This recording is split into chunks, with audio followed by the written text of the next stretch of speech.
30歲嘅阿健一直都係一個好堅定嘅固定型心態嘅人。固定型心態，佢好相信一個人嘅聰明、才智同能力係天生冇，得就得，唔得點努力都冇用。喺職場上面，阿健成日都滯留咗自己嘅舒適圈。當主管提出一個好有挑戰性嘅新專案時，佢第一個反應唔係覺得係一個學習機會，而係驚。佢驚如果做得唔好，就會證明自己其實唔夠聰明。為咗保護自己脆弱嘅自尊，佢成日都推三阻四，將機會讓俾人，然後又酸溜溜咁講咗咩本來就要天分，我哋嗰啲基因，呢種心態都滲入咗喺佢生活入邊。佢想學外語，但一遇到挫折，佢就會完全否定自己。我果然嘅語言天分。直到有一日，阿健去咗參加小學同學會，佢見翻當年嘅班長小玲。喺阿健嘅記憶入邊，小玲以前係一個反應慢，甚至俾老師話資質平平嘅小朋友。但而家小玲唔單止係一間跨國企業嘅技術負責人，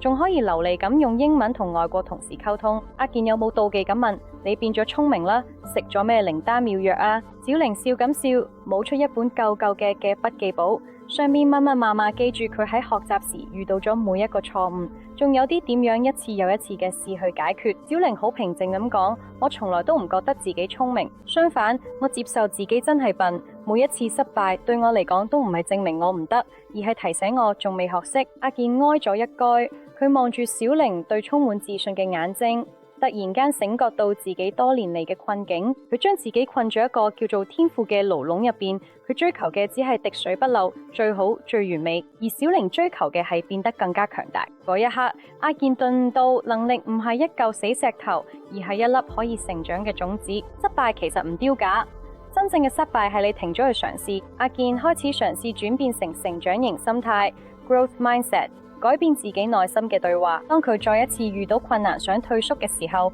佢唔再話自己唔得，而係同自己講：我只係未學識啫 ，not yet。主動迎接挑戰，積極申請加入唔同部門。以前驚做專案，依家唔再擔心出錯，反而將每一次錯誤都當係數據回捋，重新定義咩叫努力。佢唔再覺得努力係弱者先會做，而係當努力係鍛煉腦袋肌肉嘅過程。1年之後，阿健負責嘅專案嚟到好大成功。雖然過程中冇犯咗好多錯，但係佢學到咗前所未有嘅新技能。當佢喺慶功宴舉杯嘅時候，佢明白嘅一個道理：人生嘅闊度唔係你起步時有幾多天賦，而係你肯唔肯每次跌低之後都將傷痕變成成長嘅養分。